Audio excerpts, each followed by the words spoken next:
हिंदुस्तान की फौज तुझे क्या मारेगी? तुझे तो मैं मारूंगा, मैं।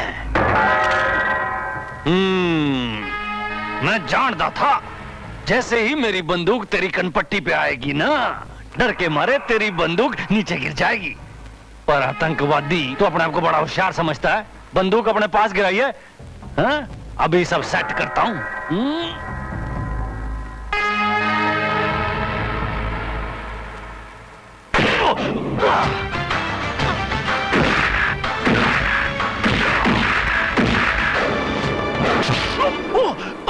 ये क्या? मुझे मेरे नीचे उतारो।